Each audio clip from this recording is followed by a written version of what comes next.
क्या आपने कभी सोचा है कि हमारी सारी चिंताओं का असली कारण क्या है? क्या ये असफलताएं हैं, अधूरी इच्छाएं हैं, या फिर कोई अनिश्चित भविष्य? या फिर इसका कारण कुछ और गहरा है जिसे हम रोज अनदेखा करते जा रहे हैं? दोस्तों, नमस्ते। आज का विषय है नियति को समझो, चिंता अपने आप मिट जाएगी। ये सिर्फ एक विषय नहीं, बल्कि आपके जीवन की सबसे बड़ी सच्चाई है। ये कोई दार्शनिक बहस नहीं, कोई कविता नहीं, बल्कि एक ऐसा अनुभव है जो आपकी सांसों में बसा है। अगर आप इस वीडियो को अंत तक सुनेंगे तो हो सकता है कि आपका जीवन देखने का नजरिया ही बदल जाए। हो सकता है वो गांठें जो सालों से भीतर जकड़ी हुई हैं, आज धीरे धीरे खुल जाएं, और शायद अंत में आप मुस्कुराकर खुद से कहें कि अब समझ आया चिंता क्यों थी और अब ये क्यों चली गई। चिंता का असली कारण क्या है? हम सब यही मानते आए हैं कि हमारी चिंता का कारण हमारी असफलताएं हैं, हमारा अस्थिर भविष्य है, या फिर हमारी अधूरी इच्छाएं हैं। लेकिन सच्चाई ये नहीं है। चिंता का असली कारण है नियति को न जानना। आप सोचेंगे, नियति? आखिर ये नियति है क्या? क्या ये कोई देवी है, कोई शक्ति, कोई नियम, या फिर कोई भ्रम जो हम खुद गढ़ लेते हैं? जब आप नियति को सही अर्थों में समझते हैं तो एहसास होता है कि ये कोई बाहर बैठी ताकत नहीं है। नियति आपके भीतर ही है, आपकी सबसे प्राचीन चेतना के रूप में। ये वही अदृश्य लिपि है जो हर क्षण आपका मार्गदर्शन कर रही है। लेकिन दिक्कत यह है कि हम उसे पहचान ही नहीं पाते। आप कहते हैं, मेरे साथ ही ऐसा क्यों हुआ? मैंने क्या गलत किया? और इन्हीं सवालों में आप खोते चले जाते हैं। चिंता बढ़ती जाती है, लेकिन नियति, वो चुपचाप आपको देखती रहती है, क्योंकि जब तक आप उसे पहचान नहीं लेते, वो बार बार वही परिस्थितियां दोहराती है। वो आपको बार बार उसी मोड़ पर लाके खड़ा कर देती है, जब तक कि आप सीख ना लो। नियति पत्थर पर लिखी नहीं है। हम में से ज्यादातर लोग मानते हैं कि नियति पत्थर पर खुदा हुआ शिलालेख है जो बदल नहीं सकता।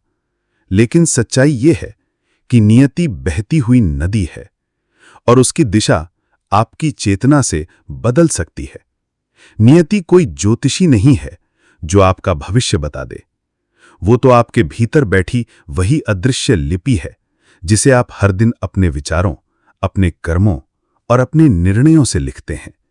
हर विचार, हर निर्णय, हर प्रतिक्रिया वही लिपि बन जाती है। और जब ये समझ आ जाती है, तब आप नियति के दास नहीं रहते, आप नियति के सर्जक बन जाते हैं। और जब आप सर्जक हैं, तो चिंता कैसी? दुख क्यों आता है? अब शायद आपके मन में सवाल उठ रहा होगा कि अगर नियति इतनी दिव्य है, इतनी मार्गदर्शक है, तो फिर जीवन में दुख क्यों आता है? क्यों हमें खोना पड़ता है, टूटना पड़ता है, सहना पड़ता है? दोस्तों, याद रखिए, नियति कभी आपको छोड़ती नहीं है। हां, कभी-कभी वो आपको छोड़ने का अभिनय जरूर करती है। क्यों? क्योंकि आपके भीतर वो शक्ति सोई रहती है जो तब तक जागती नहीं जब तक सब कुछ आपके अनुकूल हो। क्या आपने गौर किया है, जब तक जीवन सरल होता है, आप आत्मा की ओर नहीं मुड़ते, लेकिन जैसे ही तूफान आता है, आप भीतर झांकने लगते हैं।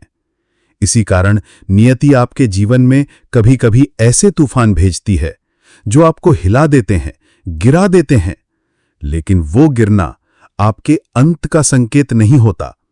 वो गिरना केवल आपके पुराने अहंकार को तोड़ने के लिए होता है। जैसे बीज को फटना ही पड़ता है ताकि पौधा जन्म ले सके, वैसे ही दुख की ज्वाला में आपका नया स्वरूप जन्म लेता है। नियति आपको नष्ट नहीं करना चाहती, वो आपको निर्मित करना चाहती है। इसलिए अगली बार जब कोई घटना आपको हिला दे, तो ये मत पूछिए कि ये क्यों हुआ, बल्कि पूछिए कि ये मुझे क्या सिखा रहा है। कर्म और नियति। अब एक और सवाल आता है, क्या कर्म और नियति अलग-अलग हैं? बहुत लोग सोचते हैं कि ये दोनों अलग चीजें हैं, लेकिन सच्चाई ये है कि ये एक ही वृत्त के दो छोर हैं। कर्म आपके हाथ में है और नियति उसी कर्म का प्रतिफल है। समस्या तब होती है जब हम कर्म करते हैं बिना जागरूकता के, लेकिन जब उसका परिणाम आता है तब हम उसे नियति कहकर अस्वीकार कर देते हैं। हम कहते हैं मेरे साथ ही ऐसा क्यों हुआ, लेकिन असलियत यह है कि यह पटकथा आपने ही लिखी थी। नियति कोई दैवी संयोग नहीं है, नियति तो आपके कर्मों का वैज्ञानिक उत्तर है। आपके हर विचार, हर भावना, हर संकल्प ब्रह्मांड में एक कंपन छोड़ता है और वही कंपन समय के साथ लौटकर आपके पास आता है। इसीलिए महापुरुष कहते हैं कर्म ही भाग्य है। कोई निर्धन बालक सम्राट बन जाता है और कोई सम्राट अपने ही कर्मों से नष्ट हो जाता है, क्योंकि नियति सिर्फ शुरुआत नहीं है, वो आपके वर्तमान की क्रियाओं का प्रतिबिंब भी है। इसीलिए याद रखिए, अगर आप आज चेतना से कर्म करेंगे तो आपका कल बदल सकता है। नियति को जानने के बाद जीवन का अर्थ। अब सवाल यह है कि जब आप नियति को समझ लेते हैं तो क्या जीवन का अर्थ बदल जाता है? उत्तर है हां। अब जीवन एक लड़ाई नहीं रह जाता, अब वो एक यात्रा बन जाता है। अब ये समझ नहीं रहती कि मुझे क्या पाना है, अब ये समझ आती है कि मुझे क्या जानना है, क्या अनुभव करना है।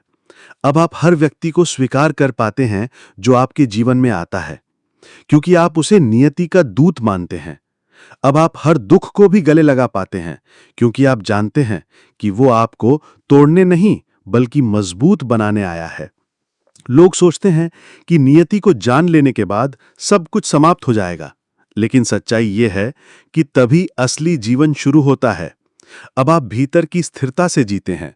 अब आपको किसी की मान्यता की जरूरत नहीं रहती।